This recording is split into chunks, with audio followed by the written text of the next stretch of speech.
طلب کبھی لفظوں کا محتاج نہیں ہوتا۔ کچھ لوگ دور رہ کر بھی اتنا کچھ کہہ جاتے ہیں جتنے سامنے بیٹھے لوگ برسوں میں نہیں کہہ پاتے۔ مانگنے سے تو بھیک بھی مشکل سے ملتی ہے۔ تلاش اس کی کرو جو آپ کو اس وقت سب کچھ دے دے جب آپ کی زبان پر ایک لفظ بھی نہ ہو۔ شور مچانے والے تو بہت ہیں اس دنیا میں، مگر سکون اس سے ملتا ہے جو کسی کے دل میں رہنے کا ہنر جانتا ہو۔ کچھ لوگوں کی موجودگی سے وہ سکون نہیں ملتا جو ان کی غیر موجودگی میں ان کی یادوں سے ملتا ہے۔ زبان تو سب کے پاس ہوتی ہے، مگر بات وہی ہے جو آنکھوں سے شروع ہو کر روح میں اتر جائے۔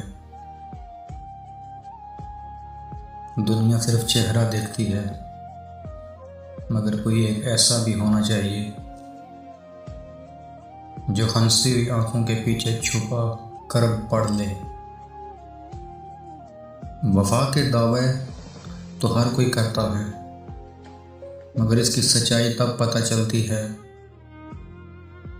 جب آپ کے پاس دینے کے لیے کچھ نہ ہو سوائے خاموشی کے۔ کچھ باتیں سمجھنے کے لیے دماغ نہیں، بلکہ وہی دکھ چاہیے ہوتا ہے جس سے وہ بات گزری ہو۔ زمانہ وہ آ گیا ہے جہاں سچ کی قدر نہیں ہوتی۔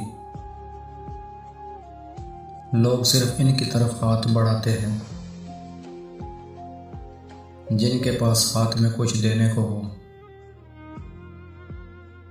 ہر وہ کہانی خوبصورت نہیں ہوتی جو مکمل ہو، کچھ ادھوری داستانیں مکمل کہانیوں سے زیادہ یادگار ہوتی ہیں۔ کچھ لوگ ہمیں ملتے ہیں کیوں؟ جب ان کے نصیب میں صرف بچھڑنا لکھا ہوتا ہے۔ رابطے ٹوٹ جائیں تو اتنی تکلیف نہیں ہوتی جتنی تکلیف ان کے خوابوں کے ٹوٹنے سے ہوتی ہے۔